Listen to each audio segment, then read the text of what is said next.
2026년 새해가 밝았습니다. 2026년 밝은 새해에 여러분들이 어떤 종목을 또 어떤 섹터를 바라보셔야 되는지에 대한 거 1월 10일 진단해 드리도록 할게요. 아시는 것처럼 올해도 2026년 매달 10일, 20일, 30일마다 특강 계속 전개가 될 거고요. 특강 안에서 시황, 섹터에 대한 얘기, 종목에 대한 전략, 오늘은 좀 짧게 했었던 종목에 대한 전략을 특강 안에서는 좀 길게 자세하게 해드릴 거니까요. 특강 신청하셔서 저희와 함께 많은 돈 버셨으면 좋겠습니다. 매달 10일 간격으로 진행되는 유튜브 무료 특강 아래의 링크에서 신청하세요.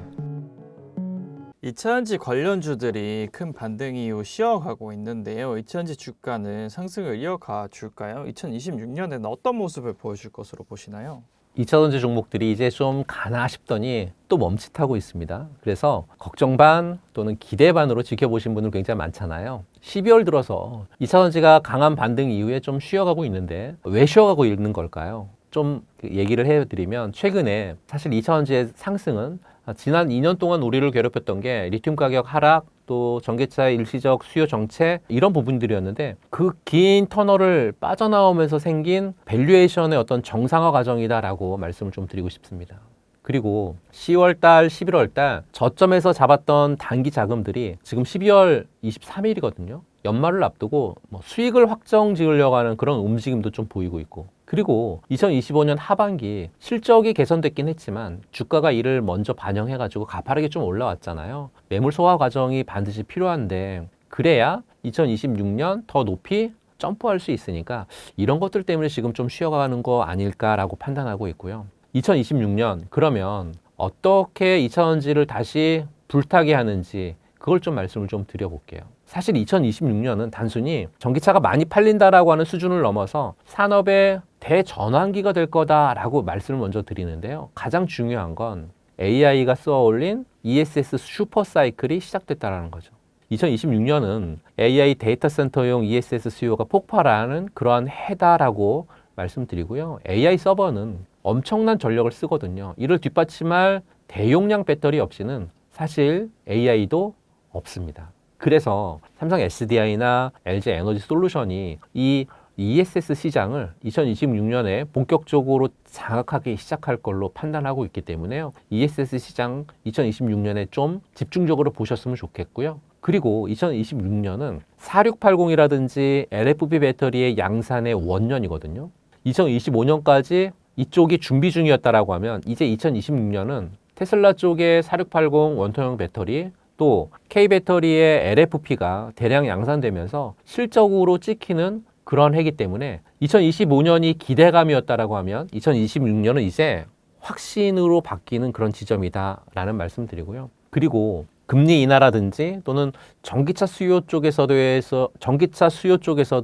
회복이 일어날 것 같아요. 2026년은 안정적인 금리 기조 속에 그동안 구매를 미뤄왔었던 대기 수요가 폭발할 가능성이 크죠. 유럽의 탄소 배출 규제 강화도 사실 우리 기업에게는 강력한 우군이 될 것으로 판단을 하고 있고, 거기에 반값 전기차도 역시나 시장의 대중화 단계로 넘어가는 그런 부분들이기 때문에 2026년은 이런 것들을 체크하실 필요가 있을 것 같습니다. 그러면 2026년 정말 필승 전략으로 어떻게 대응을 해야 되는 건지 말씀을 드리면, 지금은 2026년을 위해서 모아가야 되는 그런 구간이 아닌가라는 말씀 드립니다. 포트폴리오를 셀 메이커 중심으로 안정성에 중심을 좀 두실 필요가 있으세요. ESS하고 4680 테마를 주도할 삼성 SDI 그리고 LG 에너지 솔루션을 포트폴리오의 어떤 중심으로 잡으시고 비중을 50% 넘게 이 종목들을 갖고 가시면 괜찮을 것 같고요. 2026년은 사실 이들의 생산 캐파는 역대 최대치가 될 거다라고 지금서부터 많은 증권사에서의 보고서들이 나오고 있으니까요. 그 다음은 소재주들의 어떤 선별적인 공략 부분인 것 같아요. 양극재 투톱 하면 아시는 것처럼 에코프로 BM, 포스코 퓨처엠이잖아요. 리튬 가격 안정화 때문에 수익성이 극대화되는 구간에 진입할 것으로 판단을 하고 있고, 특히 ESS 부품이나 또는 냉각 기술을 갖고 있는 기업들, 예를 들면 한중 NCS나 아니면 서진 시스템 같은 ESS 쪽에서의 특화주들을 특별하게 눈여겨보실 필요가 있겠다, 그런 말씀 드리고요. 마지막은 분할 매수의 원칙 같아요. 한 번에 몰빵하지 마시고요. 이번 쉬어가는 구간에 3번 내지는 4번 정도로 나눠서 매수하는 그런 전략이 좀 필요할 것 같습니다. 2차 전지, 제 판단으로는 이제 막 2라운드를 준비하고 있는 것 같습니다. 2022년, 2023년이 개인들의 열풍 구간이었다라고 하면 2026년은 AI 인프라가 실체가 이끄는 어떤 기관 외인들이 이끄는 그런 장세가 충분히 될 수 있거든요.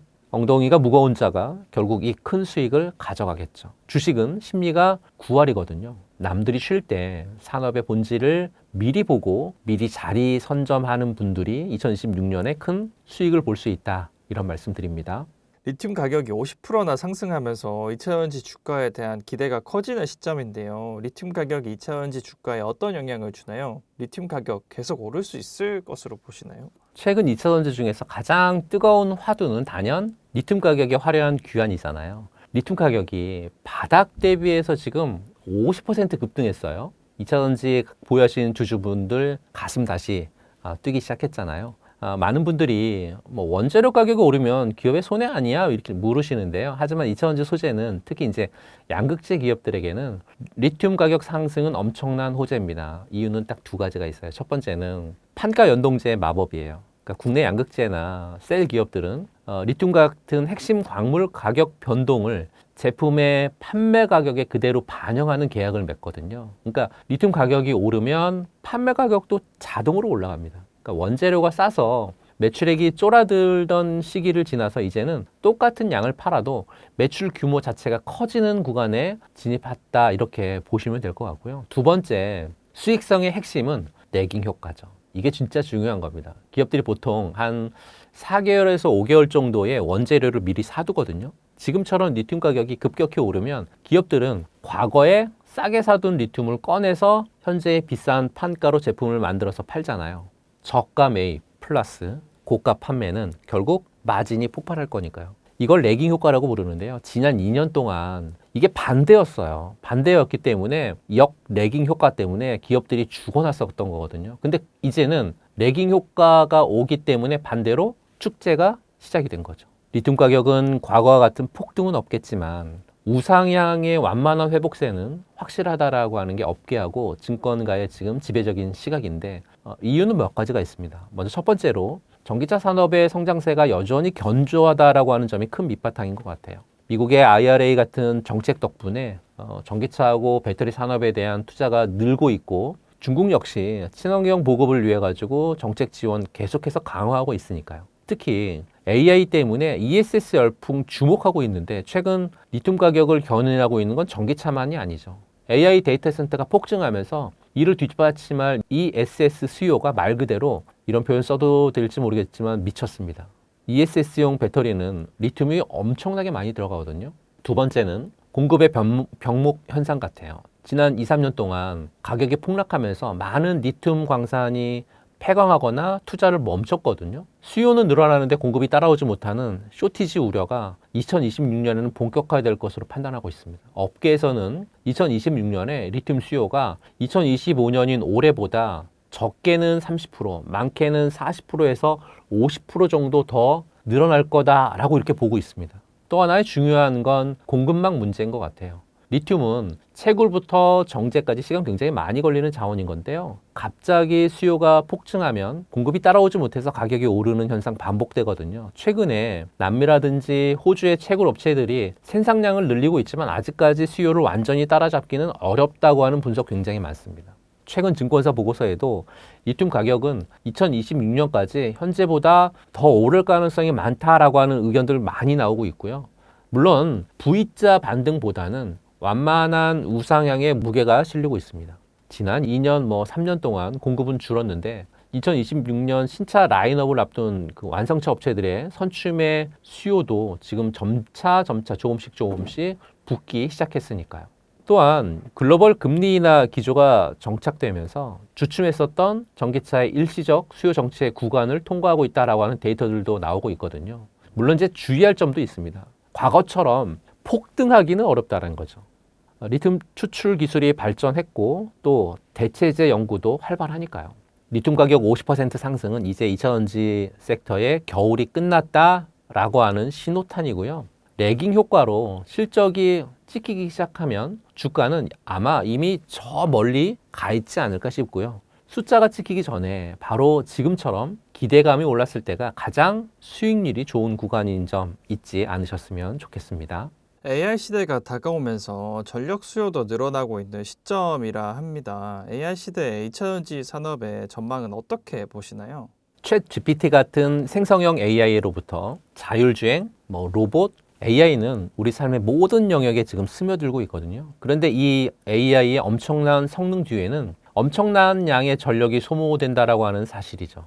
고성능 AI 모델을 훈련을 하고 거기에 데이터를 처리하는 데 필요한 데이터 센터는 일명 전기 먹는 하마다 이런 얘기도 있잖아요. 그러니까 데이터 센터의 전력 소모량은 해마다 급증을 하고 있고 이제 전력 확보는 AI 시대의 핵심 경쟁력이 되고 있습니다. 문제는 이 폭발적인 전력 수요를 기존의 전력망으로는 감당하기 어렵다고 하는 거죠. 새로운 발전소를 짓거나 또는 송전망이라든지 아니면 배전망을 확충하는 데는 막대한 시간하고 비용 들거든요. 그리고 복잡한 인허가 문제도 얽혀 있습니다. 이런 상황 속에서 데이터 센터들은 안정적으로 그 전력 공급을 받기 위해 가지고요. 직접 전원을 확보하려고 하는 그런 움직임 보이고 있고 이걸 일명 현장 전원 솔루션이다라고 하는 말이 최근에 생성됐는데요. 이게 무슨 얘기냐면 데이터 센터 바로 옆에 발전 시설이라든지 에너지 저장 시설을 구축하는 거죠. 이렇게 되면 안정적인 전력 공급을 확보하는 것뿐만 아니라 2차전지를 통해서 또는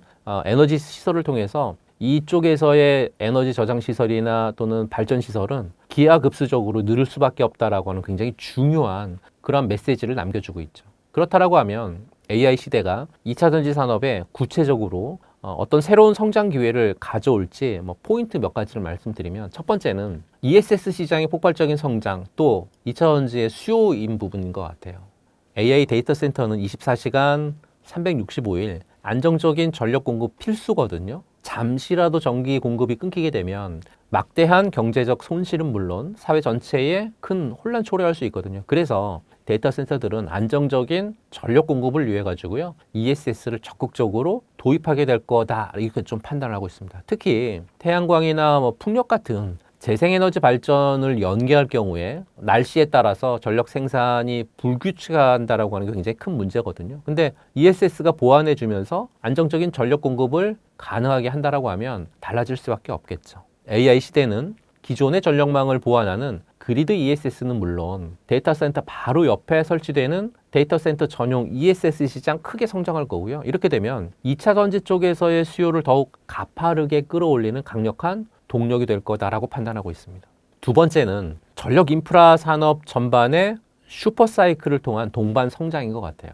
AI 전력 수요 증가는 2차 전지 ESS에만 영향을 미치는 건 절대 아니고요. 전력을 생산하고 운반하는 그러면서 저장하는 전력 인프라 산업 전반에 걸쳐서 슈퍼사이클을 예고하고 있으니까요. 송전탑이라든지 변압기 아니면 전선 같은 또는 전력 관련되어 있는 설비 투자 수요가 급증할 거고요. SMR도 마찬가지인 것 같습니다. 수요가 폭발할 것 같습니다. 예를 들어서 LS 전선 같은 기업들이 AI 전력 수요에 따른 수혜를 받을 것으로 평가되는 것도 이런 맥락인 것 같고요. 전력 인프라가 강화가 될수록 생산된 전력을 효율적으로 저장하고 분배하는 2차 전지 ESS의 중요성은 더욱 부각될 수밖에 없다라는 말씀드리면서 세 번째는 성능이 좋아지는 그러니까 고성능 2차 전지 기술 개발에 대한 가속화인 부분인 것 같아요. AI 시대의 전력 수요는 단순히 양적인 증가만을 의미하지는 않고요. 안정적이고 효율적이고 그리고 장시간 지속될 수 있는 전력 요구하거든요.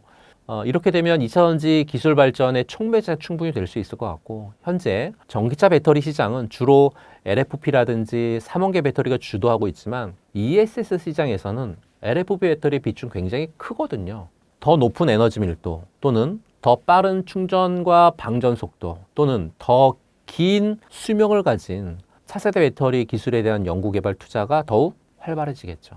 전고체 배터리 같은 미래 기술의 상용화도 더욱 앞당겨 줄 수 있는 그런 환경이 조성이 되고 있는 것 같습니다. AI 시대는 우리 사회에 혁신을 가져다 주지만요. 동시에 막대한 전력 수요라고 하는 숙제도 안겨주고 있습니다. 이 숙제를 해결하는 핵심 열쇠 중에 하나는 바로 2차 전지를 활용한 ESS입니다.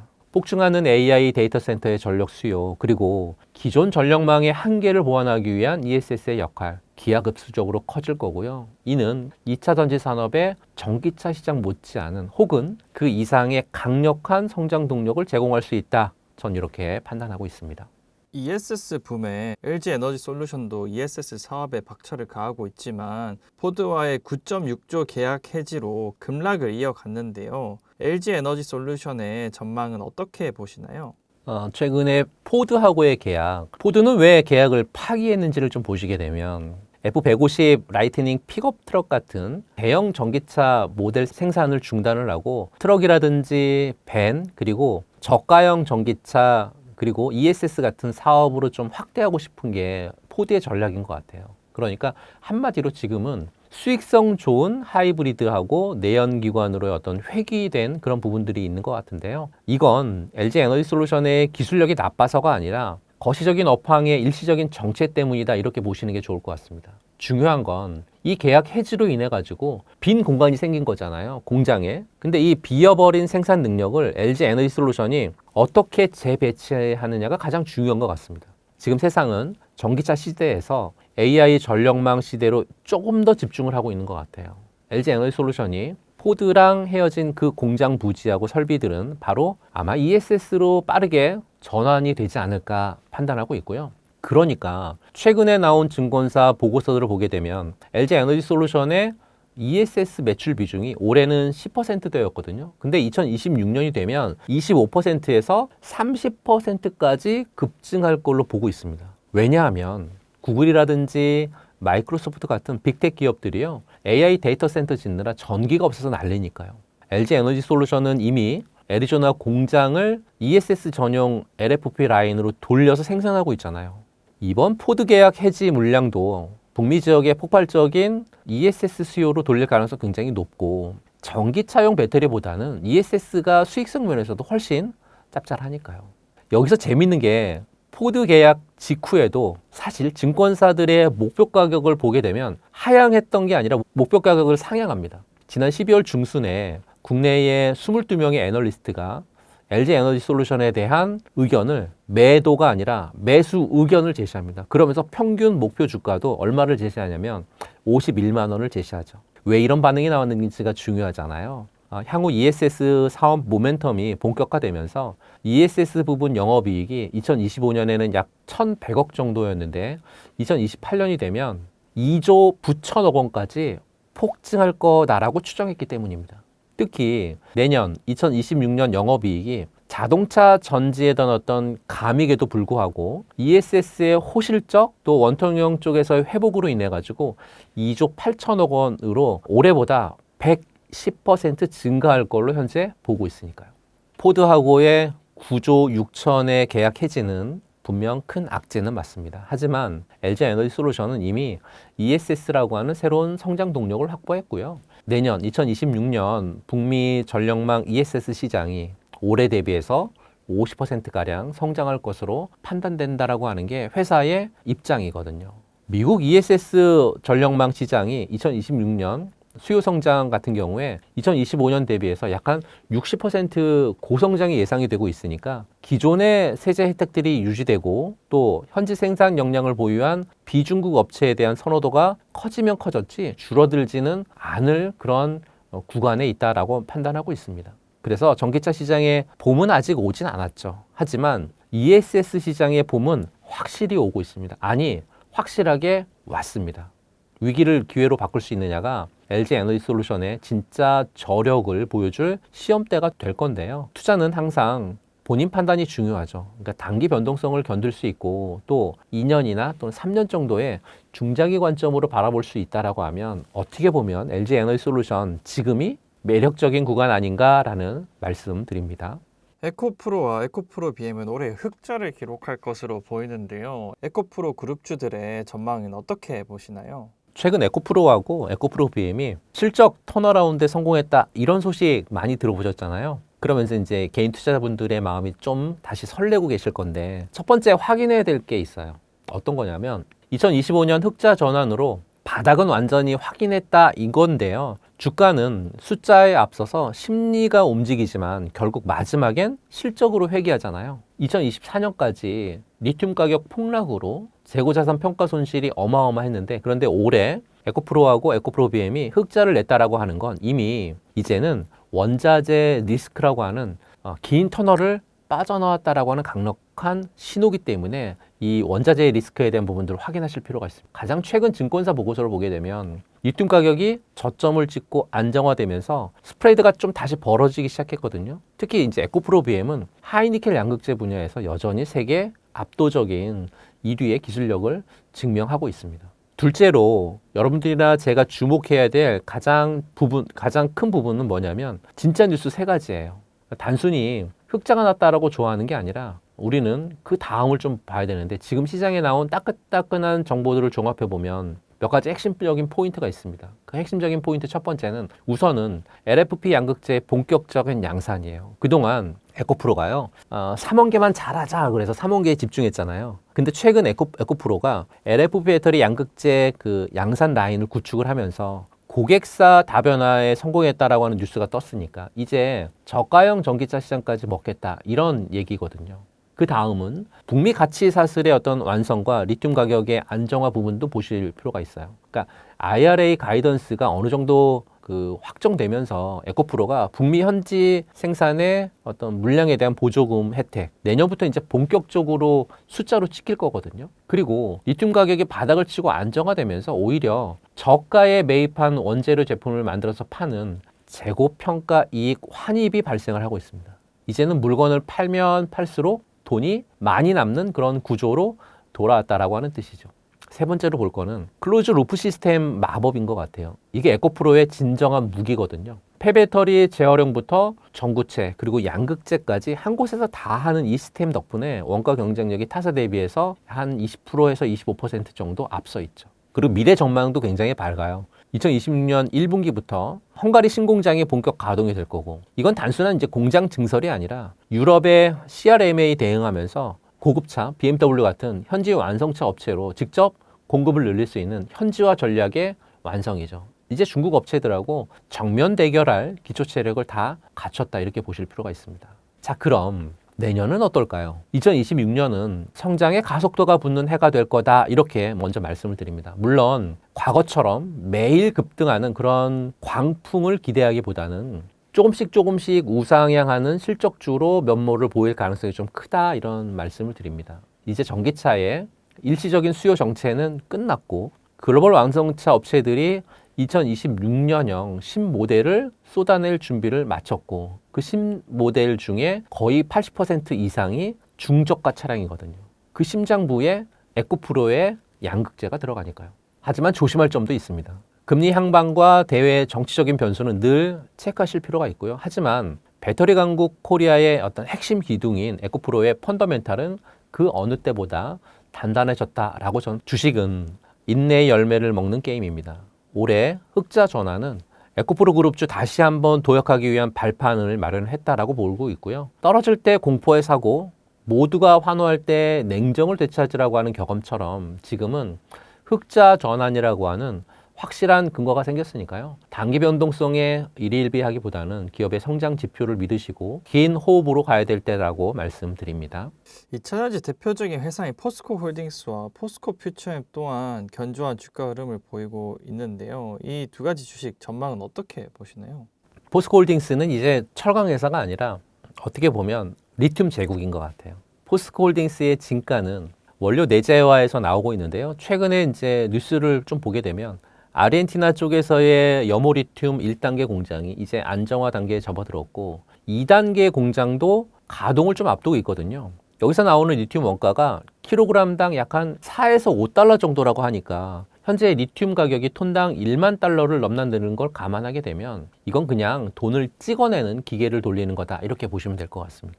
그리고 최근 호주 리튬 강산 지분 투자라든지 또는 파트너십 소식도 들려오고 있는데 2026년이면 연간 9만 3천 톤의 리튬 생산 능력을 갖추게 되니까 이건 전 세계 탑 10 안에 드는 그런 규모거든요. 철강 업황이 바닥을 찍고 반등하는 와중에 리튬 실적이 본격적으로 꽂히기 시작하는 2026년, 포스코홀딩스는 가치주에서 초성장주로 완전히 탈바꿈할 겁니다. 포스코 퓨처엠은 국내에서 유일하게 양극재하고 음극재 동시에 다루는 기업이잖아요. 이게 왜 중요하냐면 고객사 입장에서 보면요, 원스톱 쇼핑이 가능하다라는 거죠. 최근 뉴스들을 보면 중국의 흑연 수출 통제, 미국의 IRA 규제로 굉장히 큰 난리가 났었잖아요. 이때 가장 웃는 곳이 어디냐면 바로 포스코 퓨처엠이죠. 국내 유일의 천연 흑연, 인조 흑연, 음극재 생산 능력 갖췄기 때문에 북미 시장으로 나가는 배터리사들 포스코 퓨처엠 없이는 사업이 안 되겠죠.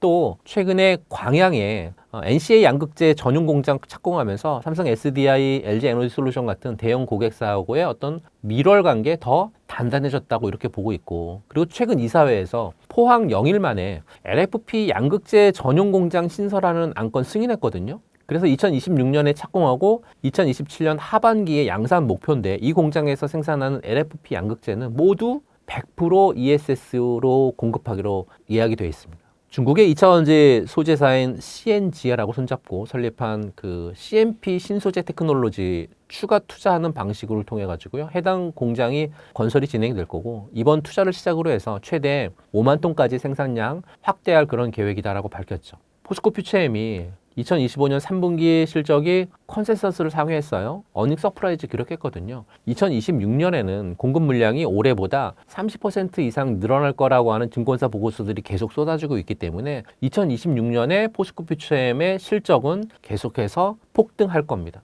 2차 전지가 다 같이 가던 시대는 끝났죠. 이제는 누가 진짜 돈을 버느냐의 싸움인데요. 포스코홀딩스는 리튬 가격 반등에 가장 민감하게 반응하는 자원 부자 종목입니다. 배당 수익률까지 고려한다라고 하면 하방 경직성 매우 강해서 포트폴리오의 중심을 잡기에 이보다 좋은 종목은 없다, 이렇게 말씀드리고, 포스코 퓨처엠은 단기적으로 급등에 따른 어떤 피로감이 있을 수 있습니다. 하지만 음극재 시장의 탈중국 대장주라고 하는 지위는 변함이 없습니다. 눌림목이 올 때마다 조금씩 모아가는 전략 유효하다라고 말씀드립니다. 철강왕 포스코가 이제 리튬왕 그리고 소재왕으로 변신을 마쳤고요. 2025년 이 흐름을 일시적인 반등이 아니라 AI 시대 전력망 확충과 맞물린 거대한 에너지 패러다임 변화의 시작임을 저는 여러분들에게 말씀드리고 싶습니다. LG엔솔의 대규모 공급 계약 해지 악재가 2차 전지주 매수할 기회를 만들었다는 분석도 나오고 있는데요. 이를 어떻게 좀 해석하면 좋을까요?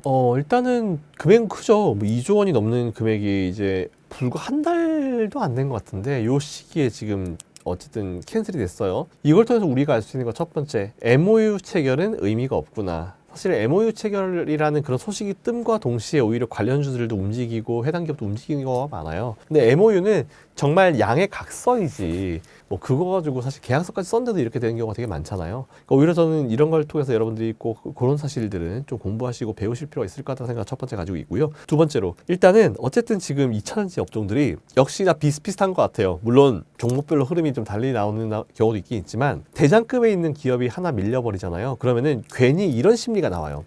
LG엔솔이 지금 계약 해지가 됐다고? 그러면 내가 투자하고 있는 그 기업도 지금 계약 해지가 될 수 있는 거 아니야? 지금 전반적인 분위기가 계약 해지로 가고 있는 것 같은데, 이렇게 상상할 수 있거든요. 물론 어느 정도는 맞고 어느 정도는 아니다라고 좀 생각하지만, 우리 항상 겁을 좀 지레 먹는 경향이 좀 있어요. 굳이 벌써부터 겁을 먹을 필요 없을 것 같은데 벌써부터 겁을 먹으시는 느낌이 좀 있고요. 자, 근데 우리가 이제 이렇게 한번 생각해 보자고요. 방송에 나올 때마다 사실은 최근에 계속 말씀드렸던 내용인데, 2차 전지가 예전에는 전기차 관련주로만 들어갔잖아요. 지금은 전기차 관련주 더하기 뭡니까? ESS 양쪽으로 들어갔죠. 즉 전기차 관련주 그리고 AI 관련주로 들어갔어요. 양쪽 지금 시장을 완전 장악하고 있었던, 최근에 몇 년 동안 시장을 장악하고 있었던 가장 강력한 두 개의 업종과 관련된 게 2차 전지 업종이라고요. 자, 그런 상황에서 오히려 지금 최근에 캔슬되고 있는 것들은 다 전기차 관련 배터리 이런 수주들이 줄어들고 있는 상황이잖아요. 근데 여전히 LG엔솔은 지금 ESS 관련 매출이 되게 좋아요. 괜찮아요. 최근에 오히려 그 매출이 살아나면서 전반적인 어떤 시장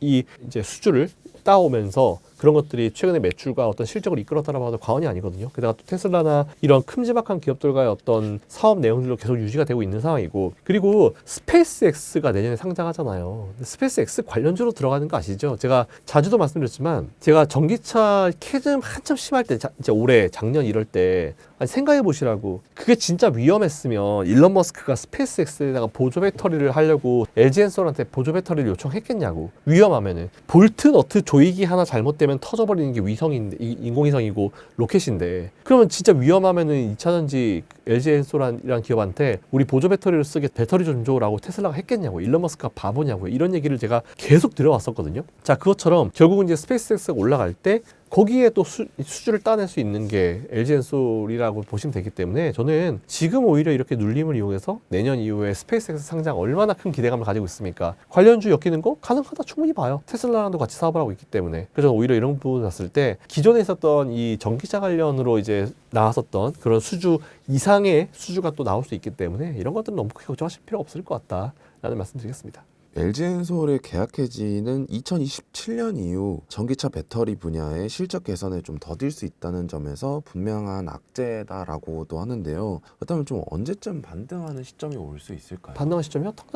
다음 주도 바로 올 수 있어요. 분위기가 개선되면. 그러니까 지금 시장의 관심이 아직까지 LG엔솔이라든지 이런 기업들을 그냥 전기차 기업으로만 보는 거예요. 무조건 이쪽으로만 보고 있고 전기차 배터리 쪽으로만 보고 있는데 이제 이 기업들은 양쪽의 밸런스를 맞췄고요. 그리고 최근에 LG엔솔의 실적을 하드캐리한 거는 ESS 실적이 많이 나오고 있습니다. 그렇기 때문에 이게 수년 동안 지금 되게 많은 분들이 LG엔솔을 투자하면서 에코프로 그룹을 투자하면서 포스코 그룹을 투자하면서 관련 이 전기차 배터리 관련 투자하면서 그쪽이 계속 안 좋으니까 눌림이 나오고 있었던 거잖아요. 하지만 포스코는 철강과 함께 소재 쪽으로도 투자를 하고 있는 상황이었고 에코프로도 계속 투자를 하면서 좋은 배터리를 만들어내려고 노력하고 있는 상황이고 LG엔솔 같은 경우도 배터리는 있지만 ESS 쪽으로 에너지 저장 장치 쪽으로 좀 뭔가 어필을 해가지고 하고 있고 전기차 이 배터리 쪽도 지금 계속 수주를 받아내고 있는 상황이고 그래서 저는 오히려 전기차 분야에 그러니까 이 LG엔솔의 전체적인 실적을 봤을 때 전기차 배터리 분야의 어떤 실적이 저조해지면요. 전 그 이상이면 이상이지 이하라고 생각 안 하는 게 ESS 쪽 매출.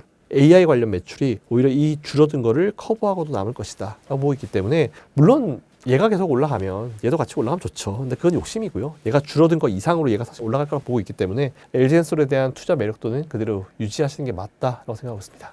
반면 중국 배터리 기업들은 해외 진출을 적극적으로 모색하면서 점유율을 확대해 나가고 있다고 하는데요. 이는 국내 기업들에게도 좀 어떤 영향을 줄 수 있을 거라고 보시나요? 그냥 그들은 계속 하고 있는 거예요. 보면 중국은 지금 컨셉 자체가 중국은 경기가 정말 어렵습니다. 경기를 살리기 위해서 모든 것들을 다 동원하고 있어요. 투자를 해주고 있죠. 돈을 뿌리고 있죠. 게다가 자기들이 뭔가 조금만 잘할 수 있는 산업을 계속 돈을 주면서 엄청나게 밀어주고 있습니다. 당연히 우리나라는 상대적으로 이제 배터리 2차전지 관련 기업들한테 투자를 중국만큼 해주지 못하고 있죠. 근데 중국은 어마어마하게 해주고 있죠. 전기차나 그냥 팔았을 때 만약 중국 정부가 보조금을 주지 않는다라고 했으면은 다 손해라고 해요. 하나 팔 때마다 손실이라고 합니다. 근데 지금 중국 정부가 보조금을 주고 있기 때문에 중국의 전기차 기업들이 버티고 있는 거잖아요. 근데 비아디도 휘청휘청하죠 지금. 자, 중국은 어쨌든 그래서 지금 컨셉이 경제를 살리기 위해서 뭔가 자기들이 뭔가 판매할 수 있는 모든 것들을 다 팔고 있어요 지금. 지금은 좀 조용하지만 우리 테무, 쉬인 그런 사이트가 있는지도 몰랐잖아요. 근데 갑자기 테무, 쉬인이 나오면서 갑자기 무슨 드론을 영원해 주겠다 이런 얘기 나오고 막 다 보셨을 텐데 결국은 근데 테무, 쉬인을 지금 계속 이용하고 계신 분들은 많지는 않을 거예요. 왜? 퀄리티 보이시잖아요.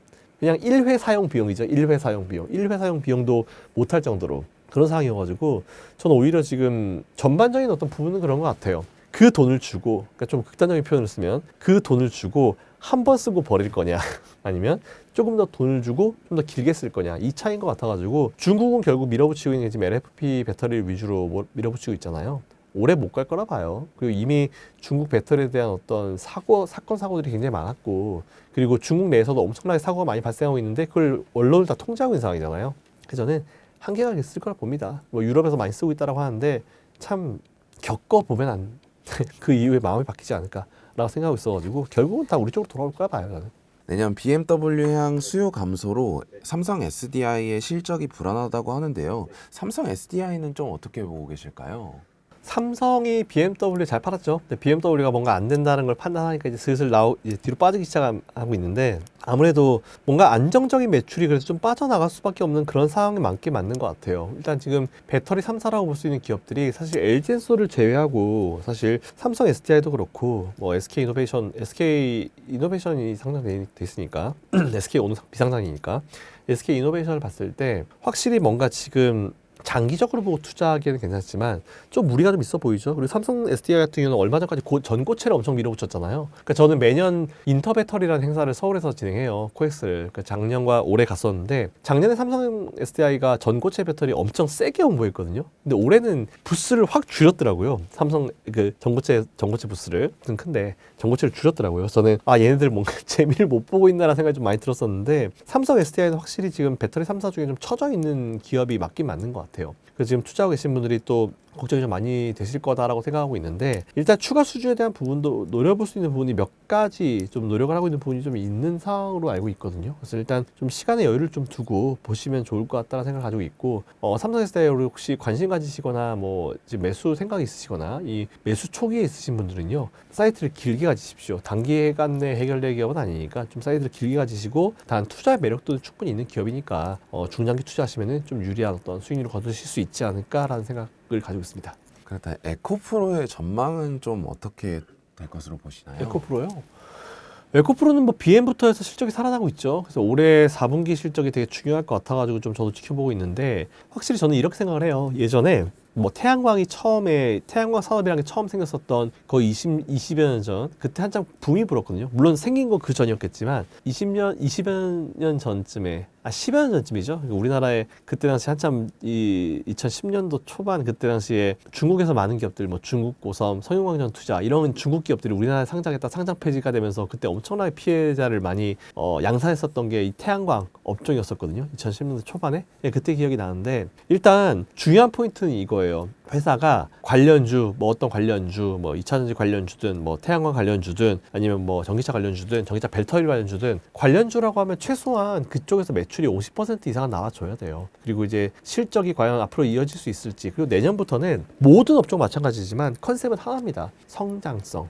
그러니까 보통 우리가 밸류 하잖아요. 뭐 퍼 PBR 따져가지고 밸류가 어떻다 하잖아요. 내년부터 밸류 따지시잖아요. 투자 못합니다. 왜? 이미 다 올라 있을 거기 때문에 밸류가 너무 높아서 투자 못해요. 그러면은 여러분들이 매수하실 기업들은 없을 거예요. 그리고 차트를 보고 투자하신다? 여러분들이 매수하실 만한 기업이 없을 겁니다. 제가 그런 말씀 많이 드리잖아요. 엔비디아 차트를 딱 1년치만 볼 수 있게 아니면 2년치만 볼 수 있게 딱 세팅을 해놔요. 그걸 보시면 많이 솟아있죠. 근데 그거를 2, 3년 전으로 옮겨보세요. 솟아있어요. 그 얘기가 무슨 얘기다? 2, 3년 전에도 솟아 있었는데 그 이후에 그보다 더 올랐잖아요. 그거랑 똑같아요. 그러니까 차트를 보면은 뭔가 계속 올라가고 새로운 영역으로 가기 때문에 무서워서 못할 거거든요. 게다가 또 밸류, PBR, 뭐 퍼 이런 거 따졌을 때도 못할 거거든요. 그러니까 그런 것들을 좀 내려놓으실 필요가 있을 것 같다는 말씀을 드리고 이 에코프로 관련주들을 말씀드리면 실적은 조금씩 BM부터 살아나고 있는 느낌이 좀 있죠. 게다가 또 올해 계속 이 힘든 이 캐즘 상황에서도 계속 투자를 이어갔습니다. 이게 진짜 중요한 것 같아요. 시장 점유율이라고 하는 거는 결국은 언제 따라잡을 수 있냐면 시장이 좋을 땐 따라잡기 힘들어요. 시장이 안 좋을 때 계속 투자를 하는 기업은 결국은 나중에 시장이 다시 좋아졌을 때 시장 점유율을 늘릴 수 있는 것이고 안 좋을 때 우리는 안 좋아가지고 투자 못할 것 같아 라고 빠지잖아요. 그럼 거기서 시장 점유율을 뺏기는 겁니다. 너무 단순하거든요. 근데 에코프로나 우리나라 배터리 기업들은 어려운 캐즘 가운데서도 계속 투자를 이어갔기 때문에 분위기 전환해서 턴어라운드 하면은 시장 점유율을 올릴 수 있는 거는 전 당연하다 보고 있어가지고 에코프로 그룹들 저는 투자 매력도는 있다라고 판단합니다. 물론 지금 매수하고 계신 분들은 손실이 되게 크실 거예요. 마이너스 40%, 50%, 60% 이러실 거거든요. 그래서 저는 오히려 요즘에 좀 많이 물어보시는 게 그때 그 높았던 주가 수준으로 올라갈 수 있을 것인가 라고 많이 물어보세요. 저는 오히려 배터리에 대한 수요, 뭐 2차전지든 아니, 전기차든지 아니면 ESS든지 그거에 대한 수요가 살아있는 상황에서 오히려 가격이 떨어지면은 수요가 더 올라갈 수 있겠죠. 그럼 전체 매출 파이 늘어날 수 있잖아요. 한번 도전해 볼 수 있을 만하다고 생각합니다. 그렇기 때문에 힘드신 분들 매도하시고 손절하시고 다른 걸로 넘어가시고 싶으시겠지만 힘드셔도 조금만 더 버티시라는 말씀을 한 번 더 드리겠습니다. LNF의 전망은 좀 어떻게 보시갈까요? LNF도 마찬가지예요. 사실은 뭐 최근에 뭐 LFP에 대한 얘기도 하고 있잖아요. 그러니까 우리나라가 보면 LFP를 못해서 나는 게 아니에요. 일단 우리나라는 퀄리티를 중시했기 때문에 예전에 LFP를 할 수 있었지만 안 했던 거고요. 중국은 어쨌든 싼 거를 해가지고 시장을 장악하겠다는 그런 전략이기 때문에 LFP를 만들어서 장악을 하고 있는 건데 저는 LF의 이런 최근에 이런 증설이라든지 그런 자신감도 전 좋게 보고 있습니다. 물론 이제 그래서 관련 기업들이 너무 많아가지고 우리가 어디 투자해야 될지에 대한 고민은 분명히 있는 부분이잖아요. 근데 LNF든 에코프로 그룹이든 아니면 뭐 삼성 SDI든 LG엔솔이든 아니면 뭐 SK이노베이션이든 서로 시장을 바라보는 어떤 시각과 그리고 전략과 그리고 이 투자 금액 다양한 것들은 다를 수 있긴 있어요. 근데 전반적인 이 업종에 대해서는 제가 이런 말씀 드릴게요. 원래 잘 하던 놈들이 잘 할 거다. 우리가 지금 오늘 다루는 기업들이 어쨌든 이 업종에서 앞에 선두로 이끌었던 기업들이잖아요. 다시 그쪽 붐이 불면요, 얘들 위주로 움직일 거예요. 얘들 말고 다른 기업들이 움직일 만한 게 별로 보이진 않아요. 그렇기 때문에 어쨌든 힘드셔도 좀 더 화이팅 하시라는 말씀드리겠습니다. 포스코홀딩스의 최근 상황과 전망은 좀 어떻게 보고 계실까요? 포홀은 딱 그 느낌인 것 같아요. 회장님 바뀌시고 나서 그냥 터질 거 다 터트리자, 딱 이런 느낌인 것 같아요. 원래는 포항제철, 그죠? 이제 철강을 위주로 항상 커왔던 기업인데 너무 매출이 철강에만 집중이 되어 있으니까 이게 경기를 많이 타잖아요. 그러니까 우리가 뭔가 새로운 포트폴리오 뭔가 만들 게 없을까라고 하면서 2차전지 소재로 들어왔죠. 그리고 그 와중에 캐즘이 있었던 와중에 계속 투자를 이어갔고요. 광산에 대한 어떤 투자도 이어갔고, 확실히 소재 부분에 대해서 투자를 이어오면서 자리를 잡고 있는 것 같아요. 하지만 갑자기 경기가 좀 불안정해지니까 철강도 죽죠. 게다가 또 중국 경기가 죽으니까 철강 죽죠. 게다가 또 일본이 엔저 등이었고 일본산 철강 들어오니까 철강이 데미지 받죠. 그런 상황에서 전기차 쪽도 무슨 캐즈민이 어쩌냐 하면서 지금 포스코가 지금 신경 쓰고 있는 모든 업종들이 다 쉬고 있어요. 어쩔 수 없죠. 이런 가운데 HMM 인수 같은 그런 또 큰 돈을 쓰려고 하고 있는 상황. 그러니까 오히려 그래, 털 것 지금 다 털자, 딱 이런 느낌이에요, 포스코홀딩스는. 그래서 오히려 그런 걸 봤을 때 투자 매력도는 올릴 수 있겠죠. 오히려 다 얻어맞고 진짜 바닥에서 시작한 상황이니까. 그래서 오히려 그런 걸 봤을 때 포스코홀딩스는 저는 투자 매력도는 충분히 있지 않을까라고 생각하고 있습니다. 그렇다면 2차전지 관련 기업들 중에서 대표님이 눈여겨보고 계시는 기업들이 좀 있을까요? 다예요. 사실 오늘 뭘 사도 다 수익 날 거거든요. 지금 매수 안 하신 분들은 저는 여전히 포스코홀딩스 100만 원 보고 있어요. 가능하다 봅니다. 왜 불가능해요? 충분히 가능한데 지금 시장이 뒷받침되지 못하고 관심 못 주고 있어서 그뿐이고, 또 이렇게 얘기하면 이렇게 할 겁니다. 분명히 포효같이 무거운 기업들이 어떻게 그렇게 움직여? 라고 하시겠지만 삼성전자는요. 삼성전자는요. 네, 그렇게 생각하셔도 돼요. 원래 포스코라는 그 기업 자체가 되게 주가가 무겁게 움직이는 기업이 맞긴 맞아요. 경기랑 연결되어 있는 이유도 있기 때문에. 근데 그런 것들을 무시할 수 있을 만한 흐름이 나올 수도 있거든요. 결국 지금 시장을 좌지우지하고 있는 건 외국인들인데, 외국인들 지금 삼성전자 움직이는 거 보세요. 어마어마하게 움직이잖아요. 네, 그들에게 중요하지 않습니다. 그들에게는 뭐 엔비디아든 뭐 미국의 그 엄청난 시가총액 또 그냥 움직여버리는 게 그들의 돈이기 때문에 그런 것들은 걱정하실 필요가 없을 것 같다는 말씀 드리고요. 포스코홀딩스 전 여전히 100만 원 보고 있고요. 그리고 에코프로 그룹 실적 살아나고 있죠. 그리고 LNF, 네, 그리고 배터리 3사들 다 좋게 보고 있어요. 특히 LG엔솔 같은 기업들. LG엔솔은 제가 농담 좀 섞어가지고 태생 빼고, 태생이 물적 분할이었잖아요. 물적 분할 되게 싫어하는 사람으로서 태생 빼고 모든 게 다 좋은 기업이다라고 보통 얘기하거든요. 그러니까 지금 원래 잘하던 기업들이 다 좋아요, 지금. 그러니까 오히려 2차전지나 아니면 ESS 관련 관심 있으신 분들은요, 기왕이면 내가 투자한 기업이 양다리를 거치고 있으면 좋잖아요. 네, 그렇게 컨셉 잡으시고 투자하시면 될 것 같습니다. 그렇다면 2차전지를 투자할 때 주의해야 될 사항이 있다면 좀 어떤 게 있을까요? 예전에 여러분들이 2차전지 붐이 불었을 때 너나 할 것 없이 다 달려들었던 시기가 있었잖아요. 물론 그때는 2차전지가 많이 올랐을 때 수익 많이 나셨으니까 매도하시고 반도체 매수하십시오라고 했을 때 엄청 욕먹었던 게 한 2, 3년 전 된 것 같아요. 그때 잘 모으셨으면 그죠? 아마 좋은 수익이 나오고 있으실 거다라고 생각하는데, 2차전지 투자하시는 분들 중에 주의하셔야 될 점, 기분에 따라 매매하지 마십시오. 그리고 몰빵하지 마세요. 2차전지 기업들이요, 경쟁력, 주가 상황 전 다 좋다고 봐요. 그 기업이 문제가 아니에요. 결국은 이제 이 좋은 기업이라 한다 하더라도 컨트롤할 수 있는 내가 어떤 마인드를 가지냐에 따라 다른데, 지난번에 불나방이 달려들듯이 하는 그런 매매 있죠. 그렇게 달려들지는 않으셨으면 좋겠습니다. 제일 중요한 건 뭐다? 비중이에요. 투자 비중. 아무리 좋은 업종, 아무리 좋은 기업이란다 하더라도요, 종목당 10% 비중을 넘기지 마십시오. 삼성전자 같은 경우는 제가 한 30%까지 오픈해드리긴 해요. 근데 나머지 기업들은요, 절대로. 그럼 꼭 이렇게 얘기하면 꼭 이렇게 하는 후배가 있어요. 그래? 종목당 10%? 그럼 에코프로 10%, LG엔솔 10%, 뭐 2차전지 내에 있는 기업들로 10%씩 해서 포트를 짜는 친구가 있는데, 그 얘기가 아니에요. 업종별로 10%씩 짜라는 얘기예요. 업종별로. 2차전지 10% 하면 됐어요. AI 관련주 10%, 반도체 관련 10% 됐어요. 이런 식으로 포트폴리오 짜셔야지 몰빵 투자는 절대 안 된다 라는 그런 말씀을 한 번 더 드리겠습니다. 제가 굳이 말씀 안 드려도 아실 거예요. 너나 할 것이 불나방같이 달려들었던 게 불과 한 3, 4년 전이기 때문에 그렇게만 앞으로 어떤 업종이든 그렇게만 매매하시면 됩니다.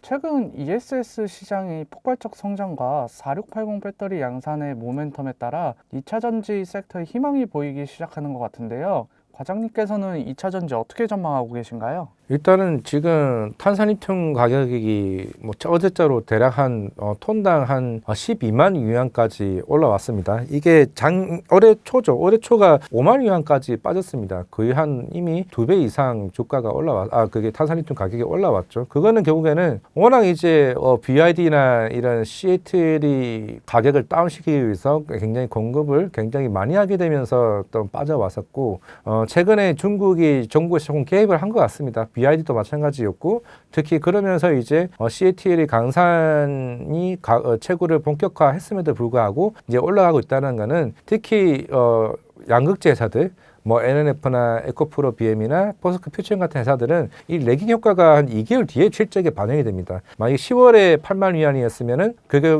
이제 어느 정도 4분기에 실적이 반영이 되겠죠. 그러면 지금 12만 위안이면은 내년 1분기에 반영이 됩니다. 그러면 거기에 따른 가격 효과에 따라서 양극재 회사들은 수익성이 계속 올라가게 될 것이고, 최근에 물론 이제 LG 엔솔이 포드랑 대략 7조 계약이 해지가 됐죠. 대신에 이게 우리가 물론 그 해지된 그 이슈가 실제로 지금 폴란드 내년에 27년부터 이제 시작되는 거기는 한데, 27년에 폴란드에 생산하는 공장이 한 30%가 날아가긴 했어요. 날아가긴 했지만은 올해 어떤 일이 있었죠? 작년 말이었죠. 스웨덴의 노스폴트 회사가 파산이 됐습니다. 그 주요 고객사가 볼보랑 폭스바겐이에요. 그러면은 지금 제가 기억을 하고 있기로 작년 말쯤에 LG엔솔 IR을 들었을 때 실제로 새롭게 세팅을 하려면은 3년 정도 시간이 걸린다고 합니다. 왜냐면은 이미 다른 고객사들이 계약을 했고 우리 여기 공장에서 이 배터리를 생산하려고 했는데 그러면 비었어요. 포드 물량이 비었으면 당연히 새롭게 볼보랑 저는 개인적으로 폭스바겐 쪽 물량이 좀 충분히 세팅이 된다라고 해봤을 때 그에 대한 우려가 어느 정도 해소될 가능성이 좀 있다라고 봤을 때는 충분히 전기차 캐즘에 대한 효과도 내년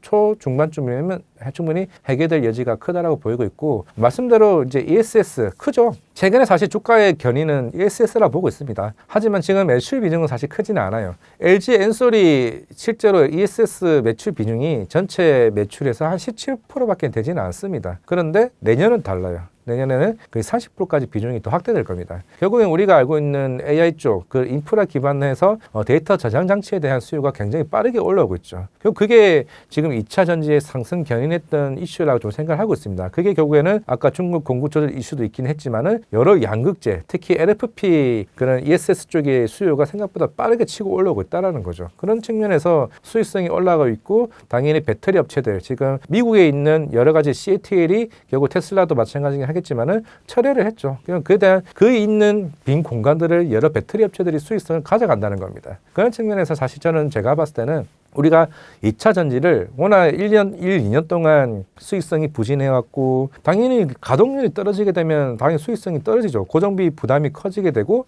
우리가 알고 있는 SK 이노베이션 그게 채무만 20조입니다. 그러면 당연히 이자 비용이 엄청나게 크겠죠. 그러면 제가 또 금리 인하까지 했지 않습니까? 금리 인하까지 했다는 거는 그만큼 어느 정도 재무적인 계산도 포함이고, 거기다 가격도 올라가고 있네. 어느 정도 가동률 자체도 좀 올라가고 있다는 측면에서는 만약에 LG 엔솔도 추후에 새로운 고객사가 세팅이 빠르게 된다라고 하게 되면은 그에 따른 효과도 좀 올라가게 될 것이라 좀 보이고 있는데, 두 번째로 4680 이제 말씀을 해주셨습니다. 지금 결국 4680도 사실 2270 대비해서는 훨씬 더 이제 에너지 효율도 굉장히 크고 그만큼 이제 주행거리도 더 높아지기 때문에 당연히 시장에 센세이션이라 생각하고 있습니다. 그렇게 되면 당연히 여러 이제 전기차 회사들도 전기차 캐즘이 더 빨라지게 되겠죠. 우리가 결국에는 연비 플러스 주행거리 플러스 충전 속도 플러스 이게 어느 정도 시장에 대한 어느 정도 그 수요자가 좀 불만족스럽기 때문에 그거를 만족시킬 수 있는 게 4680 이제 배터리라 본다라고 하게 되면 내년 적어도 상반기쯤에 이제 LG 엔솔에서 이게 빠르게 이게 수율이 올라오게 된다라고 하게 되면은 조금 더 2차 전지에 대한 분위기는 완전 뒤바뀔 수 있다라고 생각하고 있습니다. 그렇다면 LG엔솔을 제외하고 주목해볼 만한 기업은 어떤 기업이 있을까요? 에코프로 BM이 있을 거고, 저는 이제 LNF 그리고 포스코 퓨처엠 정도 양극재 쪽으로 좀 보는 게 좀 맞지 않나라고 좀 생각을 하고 있습니다. 에코프로 BM도 최근에 좀 실적이 올해 한 1분기, 2분기쯤에 이제 흑자 전환을 하게 되면서 사실 이제 그 레버리지가 점차적으로 지금 올라오고 있죠. 그러면서 이제 물론 우리가 탄산리튬 가격만 올라온 건 아닙니다. 사실 코발트 가격이 더 많이 올라왔어요. 그러면서 이제 소재단의 이제 수익성이 더 가시화되기 시작을 했고, 결국에는 만약에 에코프로 BM이 올해 1분기 때 이게 코스피 이전 현장을 이제 거절당했죠. 왜냐하면 조금 더 추후에 실적이 개선되면 다시 재신청한다라고 얘기를 했습니다. 그게 아마 제가 봤을 때는 에코프로가 제가 주가가 좀 더 올라왔던 이유 중에 하나라 좀 생각을 하고 있는데 아마 내년 1분기나 이번 4분기 그리고 주주총회 이후에 하게 될 것 같아요. 1년 뒤에 결국에는 다시 재신청하는 거니까.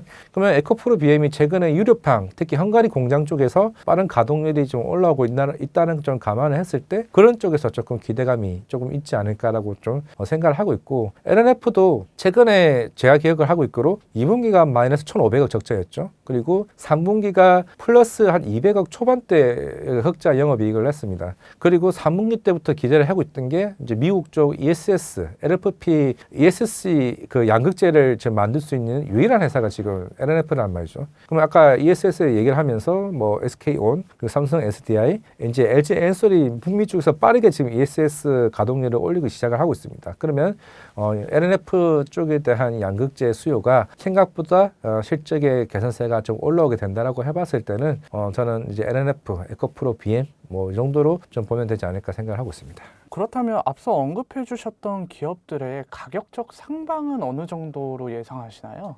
네, 지금 LG 엔솔이 지금 포드 이슈 이후에 지금 38만 원까지 주가가 빠졌습니다. 근데 실적이 이제 뭐 어느 정도 포드 27년에 대한 이제 미래의 이제 밸류는 조금 빠지긴 하겠죠. 분명히 말씀드렸습니다. 27년 이전까지 앞으로 1년 정도 남았는데 그 사이에 새롭게 뭐 폭스바겐이나 뭐 볼보 물량이 세팅이 되게 된다라고 하게 되면은 그에 대한 가동률가 어느 정도 해소가 되고 추후에 차세대 이제 아까 말씀드렸던 리튬이온 배터리까지 얘기를 한다라고 하게 되면은 저는 좀 중장기적으로 60만 원까지는 충분히 좀 봐도 되지 않을까라고 좀 생각을 하고 있고 LNF 같은 경우도 지금 이제 우리가 가격대가 지금 10만 원 좀 초반대 뭐 10만 원까지 거의 내려오기는 했지만은 지금은 일단은 양극재 최근에 그 탄산리튬 가격이 굉장히 좀 빠르게 좀 올라가고 있고 ESS 수요가 결국에는 다변화되고 있는 사업 다각화에 따라서 결국에는 실적도 우상향된다라고 해봤을 때 아마 내년쯤에는 제가 봤을 때는 충분히 15만 원에서 20만 원까지 좀 상방이 좀 열어두는 게 좀 맞지 않을까 생각하고 있습니다. 그렇다면 아직 고점에 몰려 계신 2차전지 투자자분들이 많이 계신데요. 이런 투자자분들은 어떤 전략으로 26년을 대비해야 될까요? 네, 정말 단계별로 있긴 하겠지만은 만약에 뭐 본전이 왔거나 어느 정도 아니면은 어느 정도 손실을 많이 줄였다 하시는 분들은 못 견디게 해서 이제 팔아야 되겠다 생각은 조금은 저는 줄여도 된다고 저는 생각을 하고 있는 게 이제 2차 전지는 전기차 회사의 배터리 부품 업체야 아니면 소재 업체라고 생각하시면 큰일 납니다. 결국에는 이게 AI로 시작한 ESS도 있긴 하겠지만은 추후에는 이게 휴머노이드가 우리가 기존에 있는 사실 리튬 이온 배터리로도 안 돼요. 결국에는 이게 장시간 사용을 해야 되는 거기 때문에 결국에는 여러 차세대 배터리가 나올 겁니다. 우리가 뭐 전고체 배터리도 나오듯이 새로운 차세대 배터리가 나오게 되면은 이거는 지금 당장의 주가의 실적에는 반영이 안 되겠지만은 우리는 새로운 그림을 그릴 수가 있는 거죠. 그림을 그리게 되면은 결국은 전기차 비중이 점차적으로 줄어들게 될 겁니다. ASS가 내년에 LG 엔솔이 40%까지 간다고 하잖아요. 그러면 추후에는 28년, 29년 그 이후에는 휴머노이드 쪽에 들어가는 새로운 차세대 리튬 이온 배터리가 부각이 된다라고 하게 되면은 결국에는 배터리 업체와 양극재 업체의 밸류에이션이 완전히 뒤바뀔 수 있다는 겁니다. 2년 기다렸으면 또 한 번 기다려도 제가 봤을 때 수익성이 더 클 수 있다는 거기 때문에 저도 사실 예전까지 2차 전지를 사실 그렇게 좋게 보지는 않았습니다. 왜냐하면 당연히 실적이 부진했으니까. 지금은 그 분위기 자체가 좀 뒤바뀔 수 있다는 거고 제일 중요한 거는 미국이 중국을 배제했다는 거죠. 배제한 게 제가 봤을 때는 좀 굉장히 크다라는 측면으로 봤을 때는 미국이 옵티머스 로봇, 좀 한국 보스턴 다이나믹스 결국에는 여러 가지 수요처가 좀 더 확대될 수 있다는 점에 좀 중점을 주는 게 좀 맞다고 좀 생각하고 있습니다.